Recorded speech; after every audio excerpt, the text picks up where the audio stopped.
Hello friends and dear students, आज का हमारा टॉपिक है मायोकार्डियल इन्फ्रैक्शन, जो कि हमारे subject pathophysiology course code BP2040 B pharm second semester first year के सिलेबस में हमें देखने को मिलता है। इस वीडियो में हम लोग मायोकार्डियल इन्फ्रैक्शन का एक जनरल इंट्रोडक्शन, इसके types, etiology, pathogenesis, symptoms, complications, treatments इत्यादि को आसान तरीके से समझने की कोशिश करेंगे।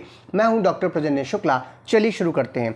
सबसे पहले हम लोग मायोकार्डियल इन्फेक्शन, जो ये टर्म आपको दिख रहा है, इसका मतलब जानने की कोशिश करते हैं। तो ये दो शब्दों से मिलकर के बना है। मायोकार्डियल जो शब्द है वो मायोकार्डियम से आया है, इसका मतलब होता है हार्ट मसल, जबकि इन्फ्रैक्शन का सीधा सीधा सा मतलब होता है टिश्यू डेथ। यानी कि मायोकार्डियल इन्फेक्शन को हम सिंपल शब्दों में डिफाइन कर सकते हैं एज अ टिश्यू डेथ, जिसे हम इन्फ्रैक्शन बोल रहे हैं, ऑफ द हार्ट मसल। यानी हार्ट मसल की अगर डेथ हो रही है तो इस कंडीशन को ही हम लोग मायोकार्डियल इन्फ्रैक्शन बोल सकते हैं। ये एक इस्कीमिक हार्ट डिसीज़ है जिसे हम लोग IHD बोलते हैं। और IHD जो कि हमने पिछले टर्न पे आपको डिटेल में बताई थी, यानी ऐसी कंडीशन जबकि आपके हार्ट के मसल्स को जितने ब्लड या ऑक्सीजन की आवश्यकता पहुंच रही है वो ना पहुंचे, तो उसे हम लोग मायोकार्डियल इस्कीमिया बोलते हैं। इस्कीमिया मतलब जितना ऑक्सीजन या ब्लड चाहिए उसकी मात्रा कम पहुंचे, तो ऐसी कंडीशन को हम इस्कीमिया बोलते हैं। और अगर ये इस्कीमिया हमारे हार्ट मसल्स के साथ हो, यानी हार्ट जो है उसको जितने ब्लड और ऑक्सीजन की आवश्यकता उतनी ना पहुंचे, तो उसे हम लोग मायोकार्डियल इस्कीमिया बोलते हैं। और मायोकार्डियल इस्कीमिया के से इंटर रिलेटेड जितनी प्रॉब्लम्स हैं, जैसे कि एंजाइना पेक्टोरिस है, मायोकार्डियल इन्फेक्शन है, या फिर आगे चल करके हार्ट फेल्योर या हार्ट अटैक इत्यादि जो भी चीज़ें हैं, उसी को हम लोग इस्कीमिक हार्ट डिसीज़ के अंतर्गत रखते हैं। तो मायोकार्डियल इन्फेक्शन भी एक टाइप है इस्कीमिक हार्ट डिसीज़ का, या उसका मैनिफेस्टेशन है। नेक्स्ट, मायोकार्डियल इन्फेक्शन जो है वो इस्कीमिक नेक्रोसिस है, जैसा अभी मैंने डिस्कस किया। ऑक्सीजन या ब्लड की कमी की वजह से होने वाली सेल डेथ, कहाँ पर? हार्ट मसल्स के अंदर। और ये होता क्यों है? क्योंकि सडन ब्लॉकेज शुरू हो जाता है हमारे कोरोनरी आर्टरीज का। Ischaemic heart disease myocardial infarction को हम लोग हार्ट अटैक के नाम से इन द जनरल टर्म्स में बोलते हैं। क्यों? क्योंकि ऐसी कंडीशन में बहुत बेहतरीन तरीके से जो हमारा हार्ट है वो जो काम कर रहा था वो काम करना कम कर देगा। उसकी जो ऑक्सीजन और क्या नाम है आपका ब्लड की जो मात्रा है, जितनी उसको चाहिए, डिमांड जो है वो कम हो रही है, क्योंकि कोरोनरी आर्टरीज में ब्लॉकेज हो रहा है। तो बहुत तेजी से दर्द उत्पन्न होगा और हार्ट के काम करने की क्षमता जो है वो कम हो जाएगी। इसीलिए इसे हार्ट अटैक के नाम से भी जानते हैं। नेक्स्ट, जो मायोकार्डियल इन्फेक्शन है, अगर हम सिंपल शब्दों में इसका एक लाइन में डिफिनीशन दें तो हम कह सकते हैं मायोकार्डियल इन्फेक्शन जो है वो एक कंडीशन है जो कि ब्लड और ऑक्सीजन की कमी होने की वजह से उत्पन्न होती है, और इसकी वजह से जो सेल हैं हमारे हार्ट की, उसमें डेथ होती है। कोरोनरी आर्टरीज जो होती हैं वो ब्लड वेसल्स हैं जो कि हमारे हार्ट मसल्स को ब्लड और ऑक्सीजन की सप्लाई करते हैं। हम सभी जानते हैं कि जो हमारा हार्ट है वो सभी ऑर्गन्स को ब्लड प्रोवाइड करता है, लेकिन क्योंकि हार्ट खुद भी एक ऑर्गन है तो उसको भी अपना काम करने के लिए ब्लड और ऑक्सीजन की आवश्यकता पड़ती है। वो ब्लड और ऑक्सीजन उसको कोरोनरी आर्टरीज जो है वो पहुंचाती हैं। अब अगर इन कोरोनरी आर्टरीज में किसी तरीके का ब्लॉकेज हो जाए तो जो ब्लड और ऑक्सीजन की सप्लाई है वो डिक्रीज होगी, जिसकी वजह से आपको बहुत ही भीषण चेस्ट पेन होगा और इंजरी कॉज होगी वहाँ के सेल्स पे, अगर ये लंबे समय तक ऑक्सीजन और ब्लड की सप्लाई कम पहुँच रही हो तो इस कंडीशन में। और चेस्ट के ऊपर पेन तो होगा ही, साथ ही साथ प्रेशर सेंसेशन भी जनरेट होगा, क्योंकि हार्ट को जितनी ब्लड की आवश्यकता है वो उसको नहीं पहुँच रही है। अगर ब्लड फ्लो जो है वो लंबे समय तक रिस्टोर नहीं होता है, यानी लगातार कम पहुँच रहा होता है, तो ऐसे में जो हार्ट मसल्स हैं उनमें कुछ मिनट के अंदर अगर नहीं हुआ तो वो इरिवर्सिबल डेथ यानी कि सेल नेक्रोसिस की तरफ बढ़ेंगी और जो हार्ट मसल्स हैं उनमें डैमेज होना शुरू हो जाएगा। और इसी कंडीशन को हम लोग मायोकार्डियल इन्फ्रैक्शन के नाम से जानते हैं। जितने अदर एक्यूट कॉर्नरी सिंड्रोम्स हैं, जब आपके कॉर्नरी आर्टरी में ब्लॉकेज हो और उसकी वजह से जो सिंड्रोम्स जनरेट होते हैं, जैसे कि मायोकार्डियल इन्फेक्शन है, हमारा एंजाइना पेक्टोरिस है, इन सभी में तो जो अनस्टेबल एंजाइना या और भी जो सिम्पटम्स हैं वहाँ पर केवल पेन हो रहा है या फिर ऑक्सीजन या ब्लड की सप्लाई कम होने की वजह से हार्ट का फंक्शनिंग कम हो रहा है। But in the case of myocardial infection cell death भी कॉज हो रही होती है। जब सेल डेथ या सेल नेक्रोसिस चालू हो जाती है तब उस कंडीशन को हम लोग मायोकार्डियल इन्फेक्शन बोलते हैं। ये डिफरेंस है एंजाइना में और हमारे मायोकार्डियल इन्फेक्शन में। यहाँ पर सेल डेथ आपको देखने को मिलती है। जब ये इस कंडीशन में आता है, यानी सेल डेथ होने लगती है, नेक्रोसिस होने लगती है, जैसा कि हम लोगों ने नेक्रोसिस वाले वीडियो में फर्स्ट यूनिट में पढ़ा था, ऐसे कंडीशंस में कुछ एंजाइम्स का लीकेज शुरू होता है और कुछ प्रोटीन्स का भी लीकेज जो है वो शुरू होता है मायोकार्डियल इन्फेक्शन के केस में। अब इन्हीं को हम लोग जो एंजाइम्स या प्रोटीन्स हैं उनको ब्लड में या आप उनको डायग्नोस करने के लिए यूज़ करते हैं एज अ कार्डियक मार्कर ही बोलते हैं। अगर ये एंजाइम्स या प्रोटीन्स पाए जा रहे हैं ब्लड इत्यादि में डायग्नोसिस के दौरान, तो हम ये कह सकते हैं कि व्यक्ति जो है उसके हार्ट में प्रॉब्लम है और उसको मायोकार्डियल इन्फेक्शन जो है वो हो रहा है। तो यानी कि ये जो कार्डियक मार्कर्स हैं इनके थ्रू हम लोग गाइड होते हैं और जो ट्रीटमेंट है किस प्रकार का करना है या बीमारी की क्या क्षमता है, बीमारी किस क्षमता तक पहुंच चुकी है, वो जानकारी लेने में हमको आसानी होती है।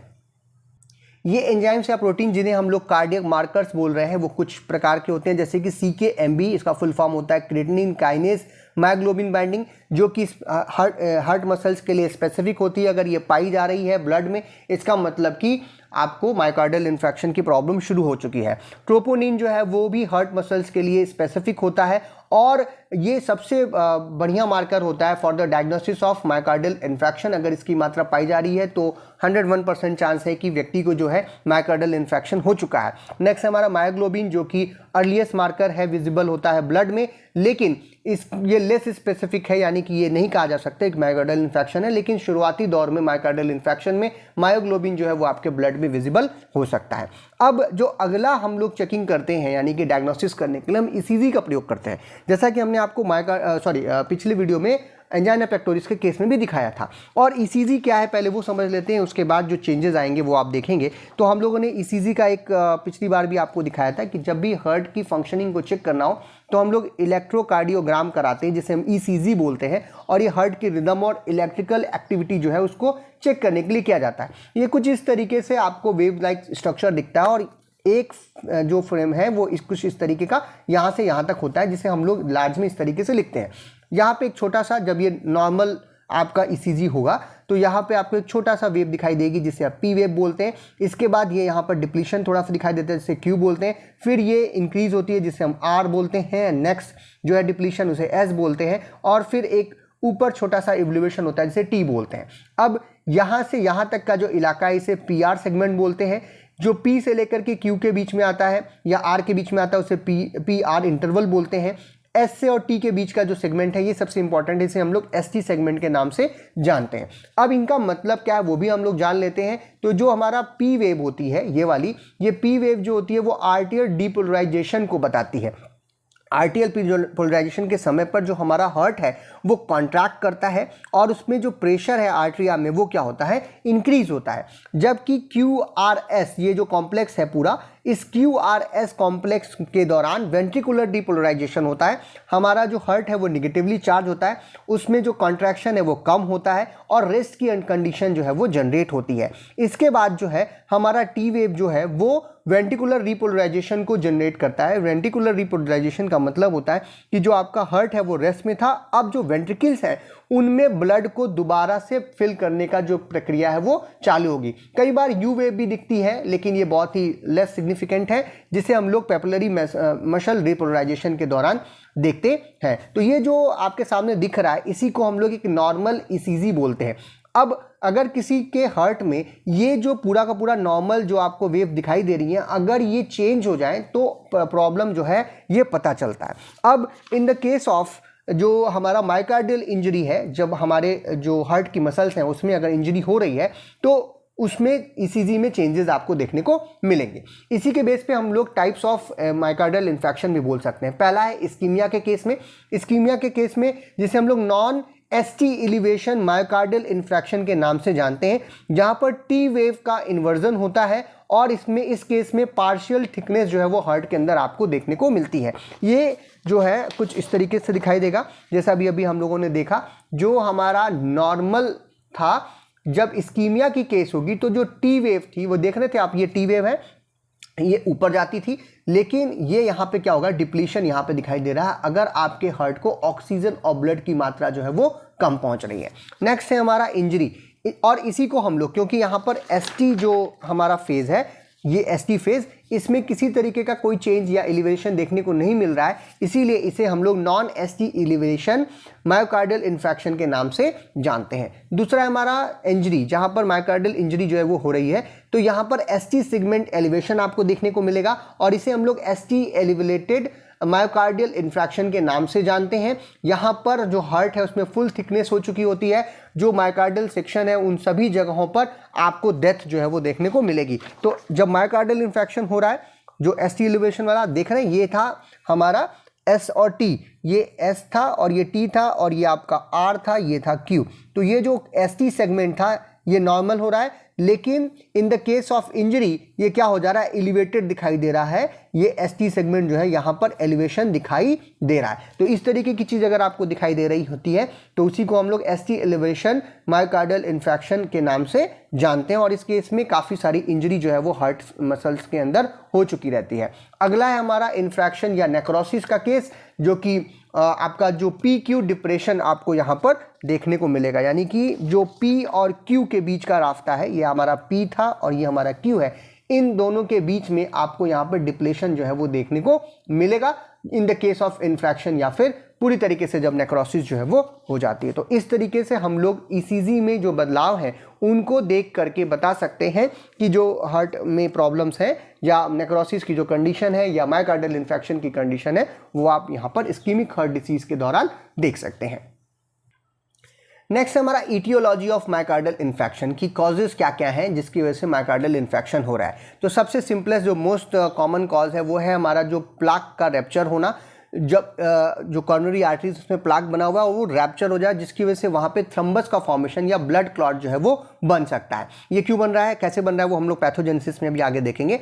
और इपिकार्डियल कॉर्नरी आर्टरीज में ऐसा हो रहा है तो जिसकी वजह से एक्यूट जो है वो रिडक्शन ब्लड सप्लाई में शुरू होता है और मायोकार्डियल के किसी एक पोर्शन तक ब्लड सप्लाई जो है वो कम से कम पहुँचने लगती है, जिसकी वजह से मायोकार्डियल इन्फेक्शन शुरू हो सकता है। इसके अलावा कुछ और प्रीवियस अगर कार्डियोवैस्कुलर डिसीज जैसे कि एंजाइना या हार्ट अटैक या स्ट्रोक की कंडीशन है पेशेंट को, तो ऐसे केस में हमने पहले भी कहा था एंजाइना इत्यादि के केस में अगर उसका ट्रीटमेंट नहीं किया गया सही समय पर या उसको कंट्रोल नहीं किया गया तो आगे चल करके वो मायोकार्डियल इन्फेक्शन में बदल सकती है। ओल्डर एज, जिन एज बढ़ने के साथ साथ धीरे धीरे जो हमारी हार्ट की मसल्स हैं उसमें नेक्रोसिस देखने को मिल सकती है या ब्लॉकेज जो है वो देखने को मिल सकता है और कॉर्नरी आर्टरीज में, जिसकी वजह से मायोकार्डियल इन्फेक्शन हो सकती है।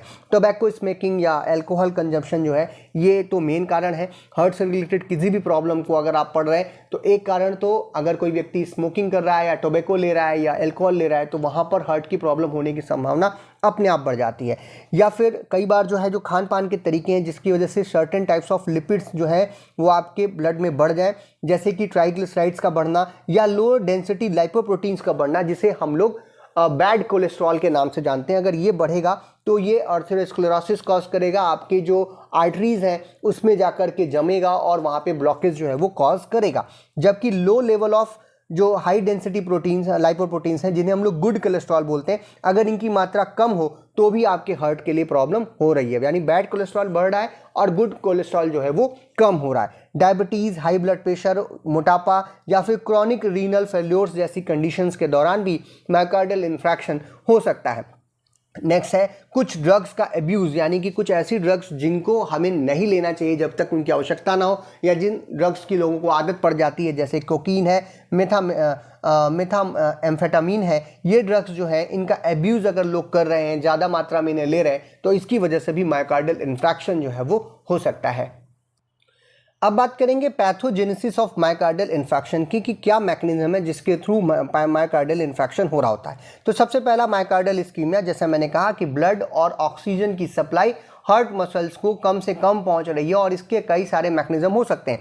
जैसा पहला हमारा डिमिनिश कॉरोनरी ब्लड फ्लो, जो हमारा कॉरोनरी आर्टरीज है उसके थ्रू जो ब्लड फ्लो हो रहा है हार्ट तक वो कम हो रहा है, और ये कब हो सकता है, जबकि कोरोनरी आर्टरी डिसीज हो जाए या फिर शॉक इत्यादि की कंडीशन हो। नेक्स्ट है मायोकार्डियल डिमांड जब बढ़ती है, उस केस में भी ऐसा हो सकता है कि आपकी मायोकार्डियल डिमांड बहुत ज़्यादा बढ़ रही है जितना ऑक्सीजन आपको चाहिए उतना ऑक्सीजन आपको नहीं मिल रहा, जितना ब्लड आपको चाहिए उतना ब्लड आपके हार्ट को नहीं पहुंच रहा। इन द केस ऑफ एक्सरसाइज, बहुत ज़्यादा एक्सरसाइज कर लिया, फिजिकल एक्सरसाइज, या बहुत ज़्यादा कोई इमोशनल शॉक की स्थिति आ जाए, जैसा कि हम लोग एंजाइना पेक्टोरिस के केस में भी देख रहे थे।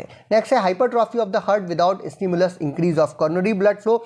जो हार्ट है उसकी जो वॉल्स हैं वो थिकन हो रही हैं, यानी कि हार्ट का जो साइज है वो बढ़ रहा है, लेकिन जो उसका कॉर्नरी ब्लड फ्लो है वो इंक्रीज नहीं हो रहा है। तो इसकी वजह से भी जो है कई बार मायोकार्डियल इस्कीमिया की कंडीशन होगी और वो मायोकार्डियल इन्फेक्शन तक जा सकती है, जैसे कि इन द केस ऑफ हाइपरटेंशन या फिर वल्वुलर हार्ट डिसीज। जो हमारे वॉल्स हैं हार्ट के अंदर उनमें उनका जो फंक्शनिंग है वो गड़बड़ हो जाए, तो उस केस में वल्वुलर हार्ट डिसीज जो होती है और उस केस में भी हाइपरट्रॉफी ऑफ द हार्ट जो है वो हो सकती है। नेक्स्ट हमारा रोल ऑफ प्लेटलेट्स, ये मेन कारण है मायोकार्डियल इन्फेक्शन के होने की वजह से।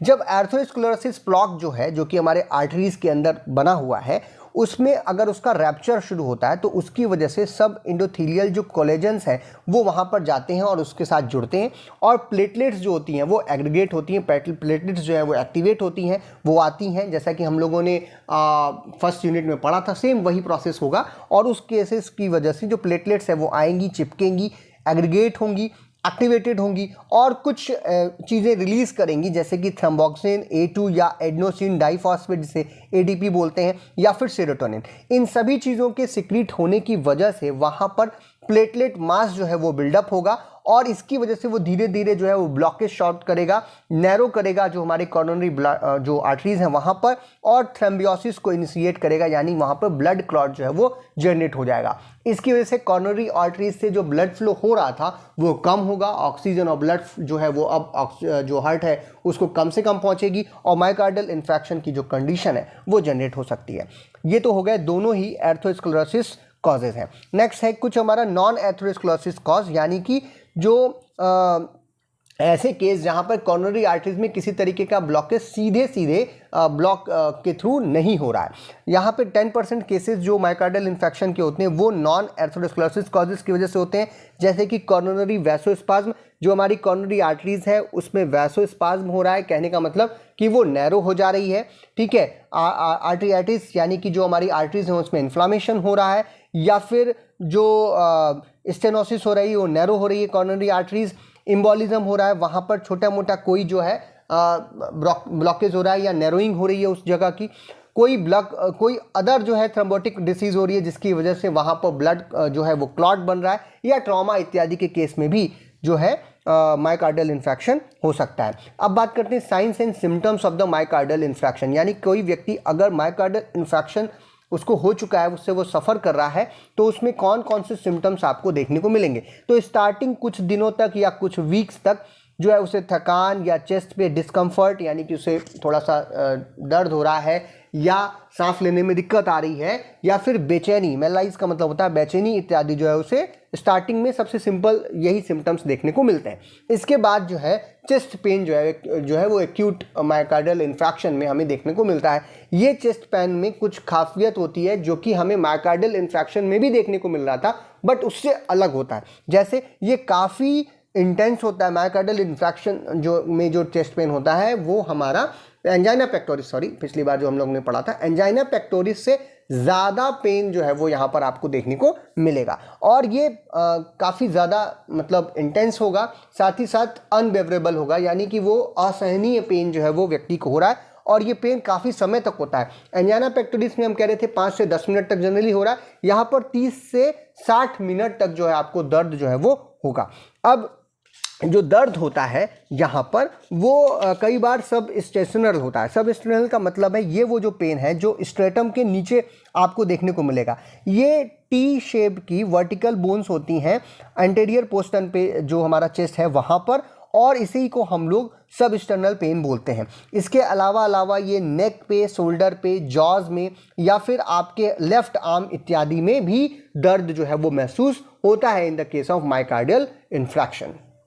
इस पेन को हम लोग इस तरीके से भी डिस्क्राइब कर सकते हैं, जो हमारा सब स्टर्नल प्रेशर, यानी कि वो इलाका एंटीरियर पोर्शन जो चेस्ट का है जहाँ पर टी शेप्ड वर्टिकल बोन्स पाई जाती हैं जिसे स्ट्रेटम बोलते हैं, उस इलाके में प्रेशर जनरेट हो रहा है, जैसा लग रहा है कि कोई निचोड़ रहा है, इतना दर्द हो रहा है, और एचिंग हो रही है और बर्निंग सेंसेशन इत्यादि भी आपको महसूस हो सकता है।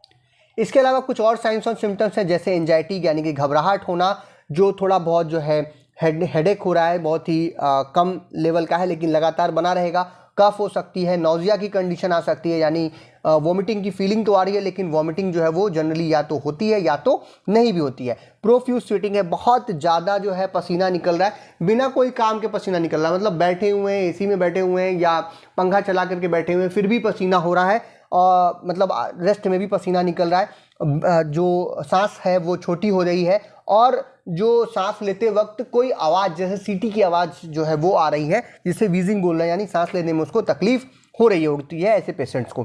यहाँ पर जो हार्ट रेट्स होती है, जो हार्ट बीट होती हैं वो इरेगुलर होती हैं, यानी कि कभी ज़्यादा कभी कम हो रही हैं, तेज़ी से बढ़ जाती हैं, और फुलनेस यानी हार्ट जो है या ऊपर का जो इलाका है, छाती का इलाका है, वहाँ पर लगता है कि कुछ भरा हुआ है।